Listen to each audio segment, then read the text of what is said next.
अब चलिए हम लोग इन्वर्स ट्रिग्नोमेट्रिकल फंक्शन का एनसीईआरटी का एक्सरसाइज मिसलेनियस डिस्कस करने जा रहे हैं। ठीक है, मिसलेनियस बनाना इम्पोर्टेंट है क्योंकि ये ऐसे ऐसे क्वेश्चंस को डील करा देगा आपसे कि जो एग्ज़ाम के क्वेश्चंस आपसे नहीं फंसेंगे। ठीक है ना, तो सारे क्वेश्चंस को हम लोग 1 बाय 1 करके डील करेंगे। सबसे पहला क्वेश्चन है कि कॉस इन्वर्स ऑफ कॉस 13π/6। हमको पता है कॉस इन्वर्स का रेंज क्या होता है, तो 0 से पाई के बीच में होता है।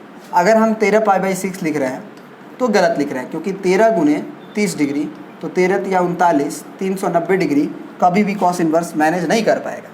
तो इसलिए हम क्या करेंगे कि इसको पहले मैनेज करेंगे। तो उसके लिए क्या करेंगे कि कॉस इन्वर्स ऑफ कॉस और 13π/6 को दोनों तरीक़ा से कर सकते हैं। 13π/6 है तो 13 में हम डिवाइड कर देंगे 6 से पहले, है ना। तो ये होगा 6 दूना के 12, बचा 1। तो अब हम लोग लिख सकते हैं 13 को, पाई को कुछ देर के लिए छोड़ दो, पाई रहने देंगे ऐसे ही, और 13 को हम लिख सकते हैं किनारे किनारे का मल्टीप्लाई, तो 2 × 6 + 1 और बाई 6 रहेगा। अब पाई को अगर अंदर भेज दें तो ये कितना हो जाएगा, तो ये बन जाएगा आपका 2 या फिर 2 × 6 + 1π/6। तो अगर हम इससे डिवाइड करें तो ये 6 से 6 कट जाएगा, ये पाई तो इसमें भी जाएगा ना एक्चुअली, तो ये 6 से 6 कटेगा, तो ये बनेगा 2π + π/6। या फिर ऐसे कॉमन सेंस से सोच के देखो तो भी यही आएगा कि अगर कॉस ऑफ यहाँ 13π/6 है तो 6 से डिवाइड करें तो कै बार में 13 आएगा, 2 बार में। तो जितना बार में आता है उतना ये यहाँ लिख देते हैं। तो 6 दूना 12 2π प्लस 1 जोड़ने के बाद 13 आ रहा है, तो प्लस में π/6। अब यहाँ से करके देख लो एलसीएम लेके कि 6 दूना 12 और 1 13 π/6 आ रहा है, तो आ रहा है, तो मतलब सही है। तो इतना करने के बाद अब ये बताओ कि cos 2π + थीटा क्या होता है। तो cos 2π यानी कि second quadrant first x axis पे एक बार घूम के आया और फिर यहाँ पे आ गया, क्योंकि इवन पाई का ये जगह होता है। यानी कि ये हो जाएगा आपका cos इन्वर्स ऑफ cos π/6 के बराबर, क्योंकि फर्स्ट क्वाड्रेंट में cos पॉजिटिव होता है।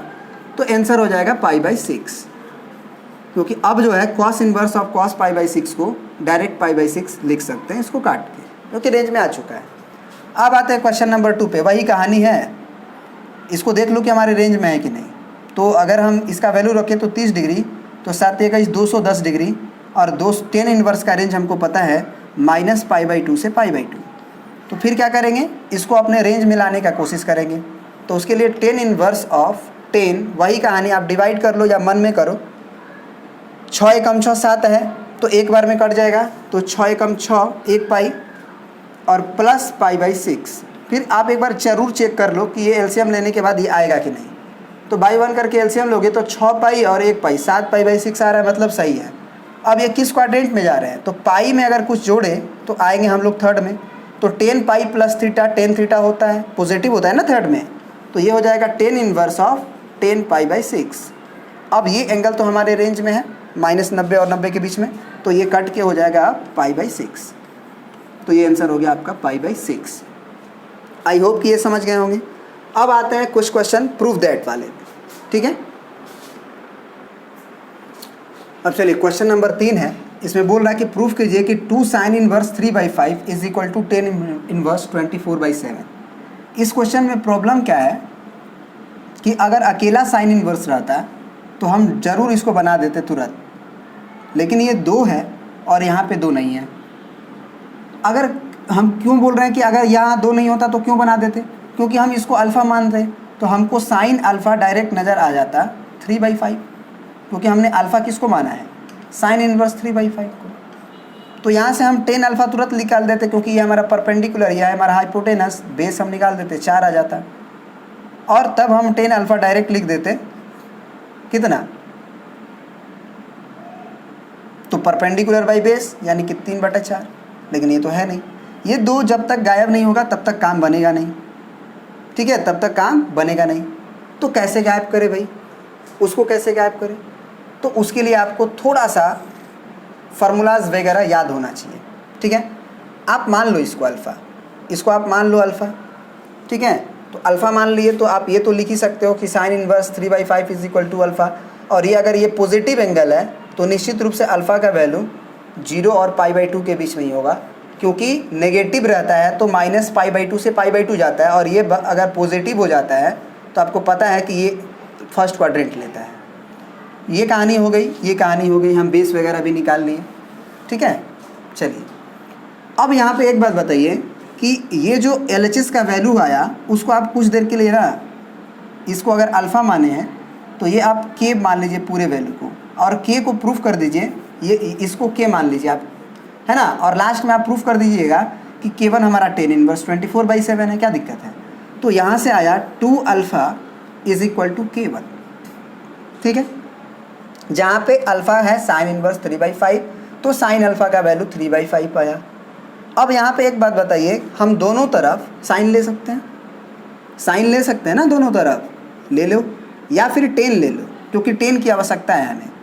ठीक है ना, तो 10 दोनों तरफ ले लेते हैं। तो 10 2 alpha is equal to 10 of K1, है ना। क्योंकि देखो हम इस तरह से इस चैप्टर को अभी कवर करेंगे जैसे कि हमको कोई फार्मूला ही नहीं पता है इनिशियल से, क्योंकि आप विथ कंडीशन वाला फार्मूला आप 12th में नहीं याद करो तो भी चलेगा, लेकिन बाकायदे उसको बनाना पड़ेगा तरीक़ा से और उसको समझाना भी पड़ेगा, है ना। कंडीशंस के साथ अगर नहीं बना रहे हैं तो उसको पूरी तरह से 0 से स्टार्ट करके बनाना पड़ेगा, तब फार्मूला यूज नहीं करेंगे, और नहीं तो फार्मूला को यूज करना पड़ेगा, तो कंडीशन लिखना पड़ेगा। तो यहाँ 10 2 अल्फ़ा बराबर 10 के आया। अब 10 2 अल्फ़ा का फार्मूला होता है 2 10 alpha by 1 minus 10 square alpha is equal to 10 of K1। अब यहाँ से एक बात बताओ कि 2 10 अल्फ़ा हम यहाँ से निकाल सकते हैं, साइन अल्फ़ा अगर हमको पता है तो क्या हम 10 अल्फ़ा निकाल सकते हैं? बिल्कुल, अभी अभी आया था 3/4, क्योंकि इसके लिए बेस जो आएगा वो √5 का स्क्वायर माइनस 3 का स्क्वायर आएगा, जो कि 4 के बराबर होता है। तो 10 अल्फ़ा भी हमारा आ चुका है। तो अब हम कह सकते हैं कि हमारा 10 ऑफ K1 का वैल्यू आया हुआ है 2 × 3/4 डिवाइडेड बाई 1 माइनस 3/4 का स्क्वायर। तो यहाँ हो जाएगा आपका एक्चुअली ये कटेगा तो ये बन जाएगा 3/2 अपॉन ये 4 चौके 16, 16 में से 9 गया कितना 7, 16 में से 9 गया 7/16। अब इसका गुना करें तो 3/2 × 16/7, ये गुना हो गए 2 8 16, तो ऊपर हो गया 8 तरीके 24/7। इसका मतलब 10 ऑफ K1 का वैल्यू आ गया है 24/7। ठीक है, अब हम दोनों तरफ 10 इनवर्स ले लेंगे, या फिर आप कह सकते हो कि 10 ऑफ K1 का वैल्यू अगर 24/7 है तो K1 का वैल्यू अब हम लिख सकते हैं 10 इनवर्स ऑफ 24/7। हमको यही प्रूफ करना था। हाँ, ऑफ कोर्स ये जो K1 आप माने हो उसका रेंज कहाँ से कहाँ तक जा सकता है। अगर साइन इनवर्स पॉजिटिव है तो ये एंगल ज़्यादा से ज़्यादा जाएगा, ये वाला एंगल तो 0 से π/2 तक जाएगा, क्योंकि पॉजिटिव है। तो 2 से गुना करने से 0 से पाई जा सकता है, 0 से पाई जा सकता है। ठीक है ना, तो इसलिए 0 से अगर पाई जा सकता है तो यहाँ पे हम लोग इसको उधर भेजेंगे अगर, तो हमारा काम बन सकता है। हाँ, कुछ लोग यहाँ पे बोलेंगे कि सर कैसे भेज सकते हैं, 0 और π/2 के बीच में रहेगा तभी तो भेज सकते हैं। तो ये आपको एक एंगल है ना, ये 10 ऑफ K1 है, ये ऑफ आपका 10 ऑफ K1 है और 24/7 है। ठीक है, देखिए बता रहे कैसे भेज सकते हैं। ये एंगल और ये एंगल अगर बराबर है, ये एंगल और ये एंगल अगर बराबर है तो निश्चित रूप से जितना इसका रेंज होगा उतना ही इसका रेंज आना चाहिए। तो इसका रेंज तो हमको देखने से ही फिक्स लग रहा है कि 10 इनवर्स के अंदर अगर पॉजिटिव है तो निश्चित रूप से ये एंगल भी 0 से π/2 के बीच में ही जाएगा। तो निश्चित रूप से हम यहाँ पे कंफर्म है हमारा कि ये K1 हमारा, ये जो एंगल है हमारा K1, जिसको कि आप इसको K1 माने थे, यहाँ पे आपको वही लिखना चाहिए कि K1 जो है हमारा वो 0 से लेके π/2 तक है। अब ये कैसे, क्योंकि आप K1 किसको माने हो, तो 10 इनवर्स 24/7 को माने हो, और आपको पता है कि 10 इनवर्स के अंदर अगर पॉजिटिव एंगल होता है तो पॉजिटिव फर्स्ट क्वाड्रेंट मेंटेन कर लेता है 0 से π/2 और नेगेटिव सेकेंड क्वाड्रेंट मैनेज कर लेता है -π/2 से 0।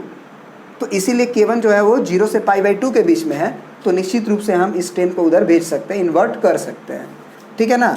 तो ये आपका हो गया प्रूव्ड, क्योंकि K1 जो माने थे आप उसको लाना था 24/7। चलिए अब नेक्स्ट क्वेश्चन पे